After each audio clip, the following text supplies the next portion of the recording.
안녕하세요. 주식 수익맨 정인호 인사드리겠습니다. 오늘 시간 에이즈그랜드에 대해서 다시 한번 말씀드릴 텐데요. 1월달 하락 다소 조금 걱정하셨던 분들도 계셨을 텐데 제가 영상으로도 말씀드렸지만 지지선 유지하면은 결국은 다시 한번 올라갈 수 있다라고 말씀드렸고 현재 지지받고 다시 한번 상승 도약을 준비하고 있는 과정에 들어섰다라고 보시면 되겠습니다. 그래서 오늘 이후 다시 한번 전망 말씀드릴 텐데요. 계속해서 구독하시고 영상 편히 보시면서 투자 대응해 가시면 되겠습니다. 에이징랜드의 47,000원 선 이 부분 지지하면은 이후에는 박스권 형성하면서 이후에 6만원 돌파 그리고 이후에 나아가서 시가총액 1조 원까지 성장할 수 있는 기다림 가져볼 수 있다라고 말씀드렸는데 현재는 이 지지선 강하게 유지하고 있는 모습 보여주고 있습니다. 먼저 1월 달에 왜 이렇게 내내 쭉 하락이 나왔는지 이 부분부터 다시 한번 짚고 넘어가도록 하겠습니다. 이 부분 이해하시고 나면은 다시금 급한 하락은 나오지 않을 것이다 라는 생각 가져보실 수 있는데요. 두 가지 이슈가 좀 있었습니다. 하나는 외부 요소인 이제 금리에 대한 이슈가 있었고 하나는 내부 요소인 이제 오버행, 차익 실현 물량 나오는 이슈가 좀 있었습니다. 먼저 금리 이슈 먼저 말씀드리면은 에이징랜드 같은 기업들은 사실 PER이 상당히 높아요. PER이 50배, 60배, 100배까지도 갈 수 있고 제약바이오 기업들 같은 경우에도 정말 더 높은 PER을 갖고 있지만 이런 기업들은 시장 금리, 투자 심리의 영향을 좀 많이 받게 됩니다.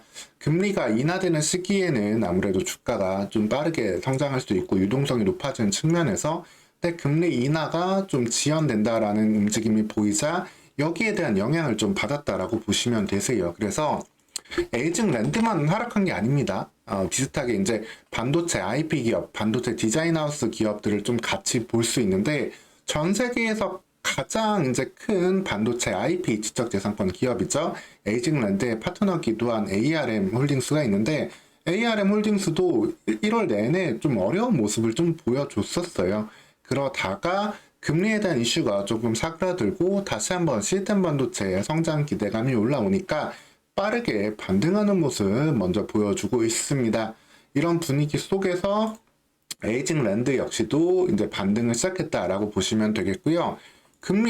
결국엔 금리 이슈를 한번 간단히만 살펴보면은 3월 달에 금리 인하해주면 얼마나 좋을까요? 근데 3월 달은 아직까지 반반 정도 확률, 연준이 어떤 결정을 할지는 알 수 없는 상황이 되어가고 있고 보수적인 의사 결정을 한다라고 하면은 왜냐하면 지정학적 리스크도 나오고 있는 가운데 여러 가지 지표들을 더 보고서 우리는 한 3번 정도 금리 인하만 할 거야 이런 방향으로 간다라고 하면 3월 금리 인하는 조금 물음표가 붙습니다.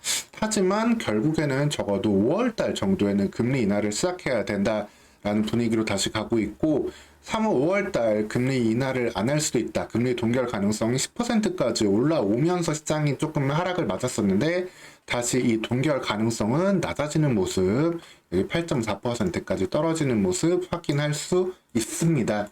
이런 분위기로 가고 있기 때문에 결국에는 불확실성이 해소된다는 측면에서 이렇게 밸류에이션 높았던 기업들 다시 한번 올라갈 수 있는 환경이다라고 보시면 되겠고요. 기본적으로 시스템 반도체 성장은 뭐 올 한해도 전방 AI 산업의 성장과 함께 이어질 수밖에 없는 부분이기 때문에 여기에 대한 과도한 의심은 좀 안 하셔도 된다라고 보시면 되겠습니다. 그리고 하나 내부적인 요소로 오버행, 이제 차익 실현 이슈가 있다라고 말씀을 드렸는데 어떻게 보면은 결국에는 차익 실현을 해야만 되는 사람들이 있어요. 뭐 대주주 같은 경우에는 상속세에 관련해가지고 돈을 내야 되기 때문에 매도하는 경우도 있지만 개인 투자자가 아닌 벤처 캐피탈 VC 같은 경우에는 결국 일정 수준에는 투자금을 엑시트 회수를 해야 됩니다. 엑시트를 해야만 그 재무제표의 실적으로 이제 제대로 반영을 시킬 수 있는 부분도 있고 이렇게 매도한 걸 바탕으로 해서 일종의 레퍼런스 평판을 쌓고 그리고 새로운 투자 원금을 좀 만들어 가지고 또 새로운 투자 조합을 결성해서 또 신규 투자를 계속 해야 되거든요. 말 그대로 벤처 캐피탈이잖아요. 새로운 벤처 기업을 투자를 해야 되는 이슈가 있기 때문에 매도를 해야 되는데 이 에이징랜드를 초창기에 알아보고 투자했던 곳이 UTC 인베스트먼트라는 곳이 있습니다. 2019년에 투자를 했고요.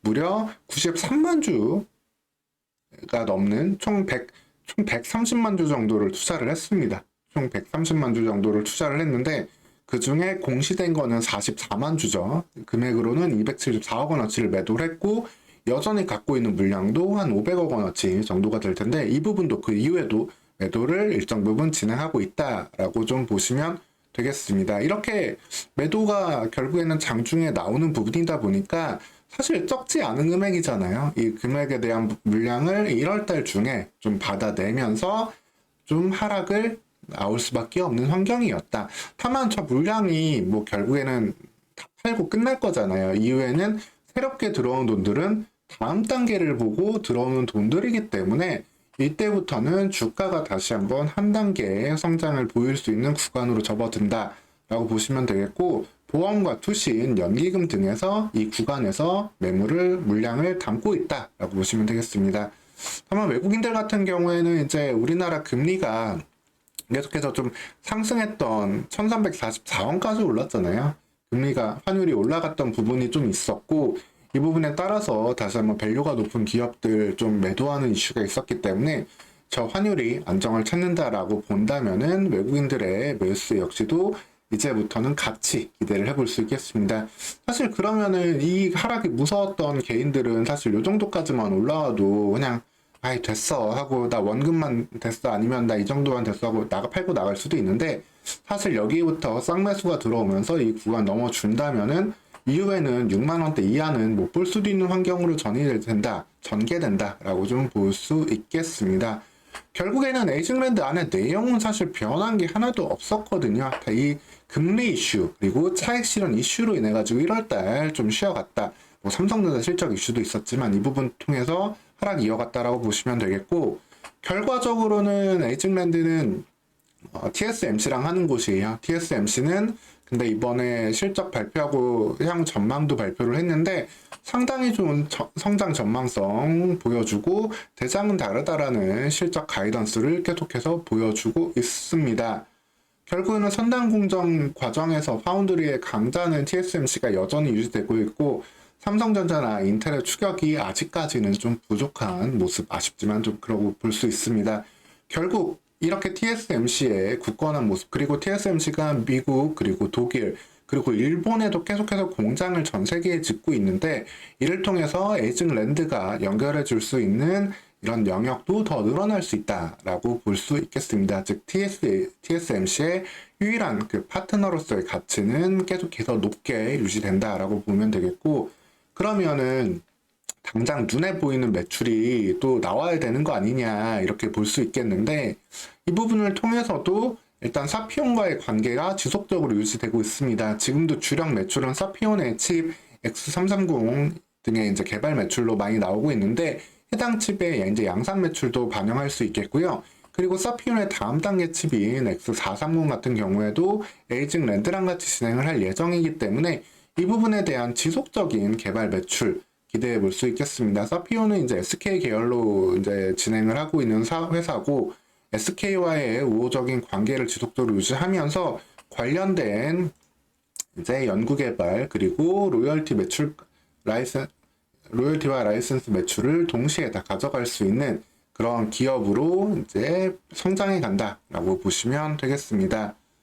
즉 결론을 좀 요약해서 말씀드리면 악재는 다 반영이 됐고요. 안에 내용은 이상이 없는 상황으로 사피온과의 관계를 통한 매출 유지되고 있고 앞으로 성장할 거고, 새로운 이제 팹리스 연결에 따라 가지고 언제든지 회사의 가치는 성장할 수 있는 측면이 있다. 즉 59,000원 넘어서면서부터는 좀 쉽게 따라잡기 어려운 속도로 움직일 수도 있는 가능성 이렇게 챙겨두시면 되겠습니다. 오늘 시간 이렇게 에이징랜드에 대해서 조금 이제 1월 달에 나왔던 이슈들 그리고 향후 전개될 수 있는 방향성에 대해서 좀 말씀드렸고요. 이후에도 흐름 지속적으로 잡아서 전달 드릴 테니까 여러분들 구독하시고 영상 편히 보시면서 투자해 가시면 되겠습니다. 오늘 시간도 영상 시청해 주셔서 감사합니다.